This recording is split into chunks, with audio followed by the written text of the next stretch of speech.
नमस्कार दोस्तों, मैं सुधीर चौधरी और आप देख रहे हैं ताजा पॉइंट न्यूज। तो आइए बात करते हैं आज के मुख्य समाचार में देश भर की तमाम बड़ी खबरों पर नजर डालते हैं। इससे पहले आप हमें कमेंट में जरूर बताएं कि आप ये वीडियो कहां से देख रहे हैं। अगर आपने अभी तक वीडियो को लाइक नहीं किया तो लाइक करके चैनल को सब्सक्राइब जरूर करें। पीएम मोदी ने शनिवार को गुजरात के भावनगर से वर्चुअली मुंबई के अत्याधुनिक क्रूज टर्मिनल का इनॉग्रेशन किया। यह देश का सबसे बड़ा क्रूज टर्मिनल है। इसे इंदिरा डॉक, बैलार्ड पियर, मुंबई पोर्ट पर बनाया गया है, जहां एक साथ 5 क्रूज पार्क हो सकते हैं। इससे प्रतिवर्ष 10 लाख पर्यटकों के आने की उम्मीद है, जो पर्यटन और अर्थव्यवस्था को बढ़ावा देगा। जम्मू कश्मीर के पहलगाम में हुए हालिया आतंकी हमले में मारे गए निर्दोष नागरिकों की आत्मा की शांति के लिए वाराणसी के प्रसिद्ध दशाश्वमेध घाट पर पिंडदान और श्राद्ध कर्म का आयोजन किया गया। इस धार्मिक अनुष्ठान में स्थानीय पुजारियों, सामाजिक संगठनों और आम श्रद्धालुओं ने बढ़ चढ़कर भाग लिया। इस दौरान गंगा तट पर गमगीन माहौल देखा गया। मुख्यमंत्री योगी आदित्यनाथ ने महिला सुरक्षा से खिलवाड़ करने वालों को सख्त संदेश दिया है। दिशा पाटनी के घर पर फायरिंग करने वाले शूटरों के अंजाम का उदाहरण देते हुए उन्होंने कहा कि महिला सुरक्षा में सेंध लगाने वाले हर अपराधी का वही अंजाम होगा। मुख्यमंत्री शनिवार को लखनऊ में मिशन शक्ति के 5वें चरण का शुभारंभ कार्यक्रम को संबोधित कर रहे थे। MiG-21 फाइटर जेट का रिटायरमेंट 26 सितंबर को चंडीगढ़ एयरबेस पर समारोह के साथ होगा। भारतीय वायुसेना में 1963 से शामिल यह जेट 62 साल की सेवा के बाद अलविदा कहेगा। यह 1965 से 1971 की पाकिस्तान युद्धों और कारगिल, बालाकोट ऑपरेशनों में गौरवपूर्ण भूमिका निभा चुका है। दुर्भाग्य से अब तक 400 से ज्यादा दुर्घटनाओं में 200 पायलटों की जान गई। इसे फ्लाइंग कॉफिन कहा गया। राष्ट्रपति द्रौपदी मुर्मू ने 20 सितंबर को गयाजी पहुंचकर विष्णुपद मंदिर में पूजा अर्चना की और पितरों के लिए पिंडदान किया। लगभग 2 घंटे मंदिर में रुककर धार्मिक अनुष्ठान संपन्न किया। बिहार के राज्यपाल आरिफ मोहम्मद खान ने उनका स्वागत किया। पितृपक्ष में यह यात्रा विशेष महत्वपूर्ण रही। इलाहाबाद हाई कोर्ट की लखनऊ खंडपीठ ने स्वामी रामभद्राचार्य के खिलाफ सोशल मीडिया पर चल रहे अपमानजनक वीडियो को तत्काल हटाने का आदेश दिया है। जस्टिस संगीता चंद्रा और जस्टिस बृजराज सिंह की बेंच ने फेसबुक, इंस्टाग्राम, गूगल और यूट्यूब के शिकायत निवारण अधिकारियों को नोटिस जारी किया है। साथ ही दिव्यांगों के लिए काम करने वाले स्टेट कमिश्नर को यूट्यूबर शशांक शेखर के खिलाफ कार्रवाई का आदेश दिया है।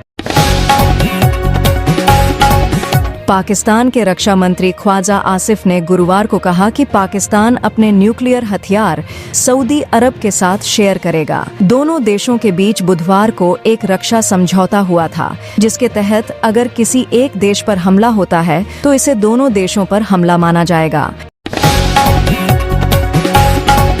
प्रधानमंत्री की इकोनॉमिक एडवाइजर काउंसिल के सदस्य संजीव सान्याल ने शनिवार को कहा कि विकसित भारत के लिए हमारा जुडिशियल सिस्टम सबसे बड़ी बाधा है। कई कानून ऐसे हैं जो समस्या को आसान की बजाय जटिल बना देते हैं। कोर्ट में माय लॉर्ड जैसे शब्दों से भी आपत्ति है, जो अंग्रेजों के जमाने के हैं। इन्हें बदलना चाहिए। इसके साथ ही सान्याल ने अदालतों में महीनों तक छुट्टी होने पर भी सवाल उठाया। उन्होंने कहा कि न्यायपालिका भी राज्य के किसी भी अन्य हिस्से की तरह एक सार्वजनिक सेवा है। क्या आप पुलिस विभाग या अस्पतालों को महीनों तक बंद रख सकते हैं? जीएसटी रेट में बदलाव के बाद मारुति सुजुकी ने 18 सितंबर से अपनी गाड़ियों की कीमतों में कटौती का ऐलान किया है। कंपनी ने वैगनार से लेकर ऑल्टो और इग्निस जैसी छोटी कारों की कीमत करीब 1,30,000 रुपए तक घटा दी है। नई कीमतें 22 सितंबर से लागू होंगी। ऑपरेशन सिंदूर के बाद जैश-ए-मोहम्मद और हिजबुल मुजाहिदीन के आतंकी पीओके छोड़कर खैबर पख्तूनख्वा में नए ठिकाने बना रहे हैं। खुफिया रिपोर्ट्स के मुताबिक पाकिस्तान सरकार इस पुनर्वास में सहायता कर रही है, जो पीओके को असुरक्षित मानते हुए रणनीतिक बदलाव है। गुजरात दौरे पर पहुंचे प्रधानमंत्री नरेंद्र मोदी ने कहा, हमारा सबसे बड़ा दुश्मन दूसरे देशों पर निर्भरता है जो आत्मसम्मान को चोट पहुंचाती है। 100 दुखों की एक दवा आत्मनिर्भर भारत है। उन्होंने 34,200 करोड़ की योजनाओं का उद्घाटन किया, समुद्री विकास पर फोकस करते हुए। यह बयान देश को वैश्विक पटल पर मजबूत बनाने की दिशा में दिया।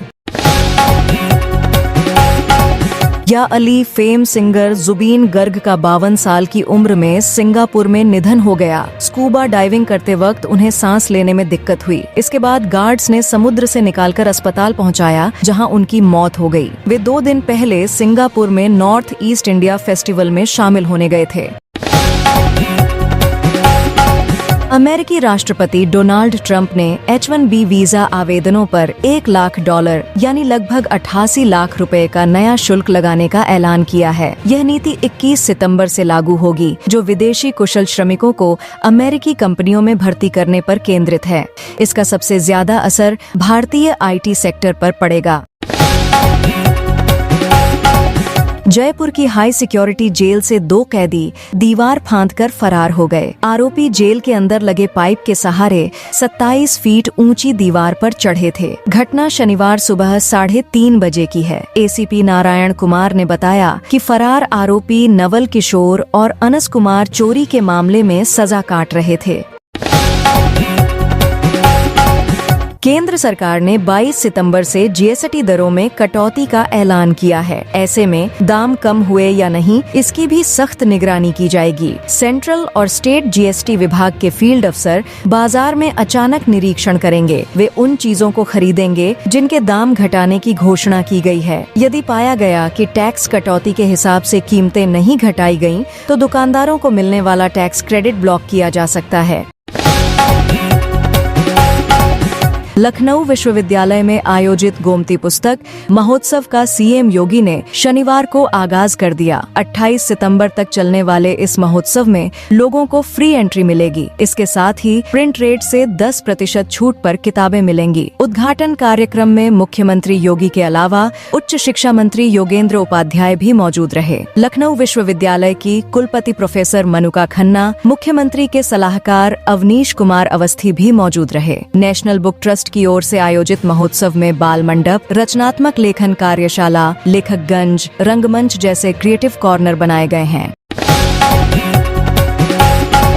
तेजस्वी यादव ने बिहार अधिकार यात्रा के अंतिम दिन अमित शाह पर तीखा प्रहार किया। उन्होंने कहा, अमित शाह मुझे धमकी दे रहे हैं, लेकिन उन्हें पता नहीं कि एक बिहारी सब पर भारी पड़ता है। वैशाली में जनसभाओं को संबोधित करते हुए तेजस्वी ने बीजेपी की नीतियों पर सवाल उठाए। यात्रा में हजारों समर्थक शामिल हुए। तेजस्वी बोले, बिहार के अधिकारों के लिए हम लड़ेंगे, NDA की साजिश विफल होगी।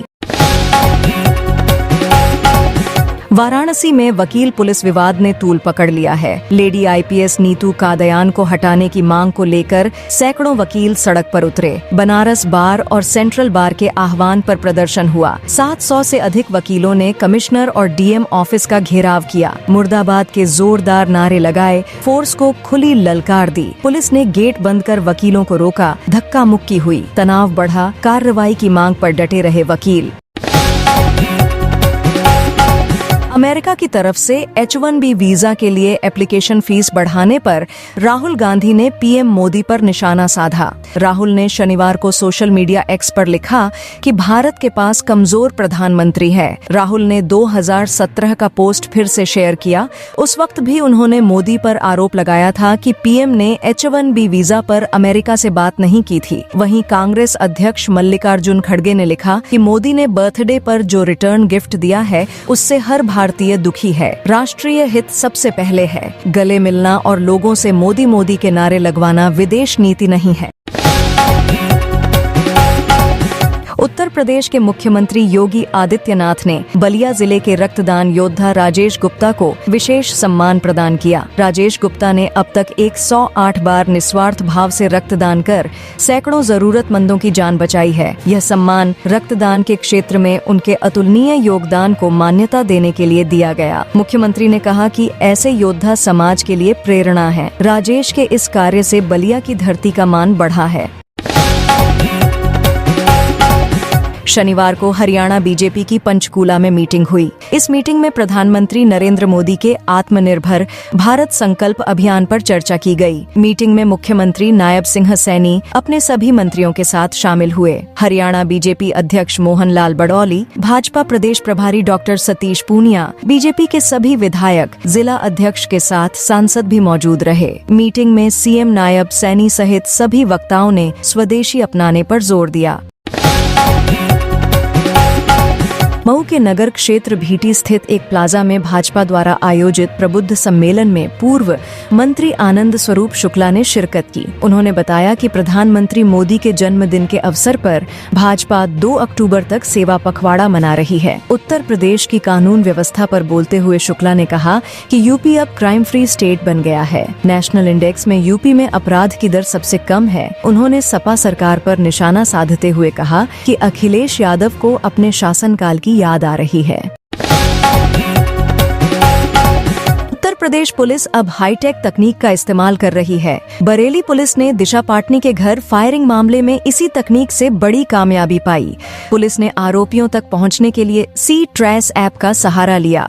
इस ऐप से आरोपियों के मोबाइल नंबरों की गहराई से जांच की गई और नंबरों से जुड़े वॉलेट, सोशल मीडिया, लोकेशन और ट्रांजैक्शन डेटा से पुलिस ने पूरा नेटवर्क पकड़ लिया। एक एक कर शूटर और उनके मददगारों की पहचान हो गई। सीएम योगी आदित्यनाथ पर बनी फिल्म अजेयहद untold story of a yogi शुक्रवार को रिलीज हुई। ऑल इंडिया मुस्लिम जमात के अध्यक्ष मौलाना शहाबुद्दीन रजवी ने फतवा जारी कर कहा, मोदी योगी पर बने फिल्में मुसलमान न देखें, शरीयत में हराम और गुनाह है। बिहार क्रिकेट एसोसिएशन की नई कार्यकारिणी का चुनाव 28 सितंबर को होगा। इसके लिए कल से ही नामांकन प्रक्रिया शुरू हो गई है। 20 सितंबर की सुबह 11 बजे से 23 सितंबर की शाम 4 बजे तक आवेदक अपना नामांकन भर सकते हैं। यह चुनाव 8 पद के लिए होगा, जिसमें अध्यक्ष, उपाध्यक्ष, सचिव, उप सचिव और कोषाध्यक्ष के एक पद के अलावा एक जिला प्रतिनिधि और 2 गवर्निंग काउंसिल सदस्य भी होंगे। मणिपुर के बिष्णुपुर जिले में शुक्रवार शाम आतंकवादियों ने असम राइफल्स की गाड़ी पर हमला कर दिया। हमले में 2 जवान शहीद हो गए, जबकि 5 जवान घायल हुए हैं। घायलों को पुलिस और स्थानीय लोगों ने RIMS अस्पताल पहुंचाया। घटना के बाद इलाके में सर्च ऑपरेशन शुरू कर दिया गया है। अधिकारियों के मुताबिक घटना शाम करीब 6 बजे नंबोल सबल लाइकाई इलाके में हुई, जब असम राइफल्स के जवान इम्फाल से बिष्णुपुर की ओर जा रहे थे। इस दौरान आतंकवादियों ने घात लगाकर वाहन पर अंधाधुंध गोलियां चलाईं। राहुल गांधी के वोट चोरी आरोपों के बाद आप ने भी चुनाव आयोग पर निशाना साधा। आप नेता सौरभ भारद्वाज ने प्रेस कॉन्फ्रेंस में दावा किया कि 2025 दिल्ली चुनाव में अरविंद केजरीवाल की नई दिल्ली सीट से बड़े पैमाने पर वोटर लिस्ट से नाम काटे गए। जनवरी में तत्कालीन सीएम आतिशी ने CEC राजीव कुमार को पत्र लिखा, लेकिन कोई कार्रवाई नहीं हुई। अगस्त में RTI दाखिल की गई तो आयोग ने व्यक्तिगत सूचना बताकर जवाब देने से इनकार कर दिया। आपने इसे वोट चोरी का सबूत बताया। तेलुगु सुपरस्टार जूनियर NTR एक एड की शूटिंग के दौरान चोटिल हो गए। हालांकि उन्हें केवल हल्की चोट लगी। शुक्रवार को उनकी टीम ने सोशल मीडिया पर बयान जारी कर बताया कि वह अब ठीक हैं और तेजी से रिकवर हो रहे हैं। आधिकारिक बयान में कहा गया, NTR को आज एक एड की शूटिंग के दौरान हल्की सी चोट लग गई। डॉक्टर ने उन्हें कुछ हफ्तों तक आराम करने की सलाह दी है ताकि वह पूरी तरह ठीक हो सकें। उनकी हालत स्थिर है और चिंता की कोई बात नहीं है। हम दिल से फैंस, मीडिया और जनता से गुजारिश करते हैं कि कोई अटकलें न लगाएं। पाकिस्तान के पहले प्रधानमंत्री रहे नवाबजादा लियाकत अली खान की पारिवारिक जमीन के मामले की जांच CBI से कराने की मांग की गई है। इस संबंध में Punjab and Haryana high court में दायर याचिका के आधार पर स्टेट को नोटिस जारी किया गया है। अगली सुनवाई 12 जनवरी 2026 को होगी।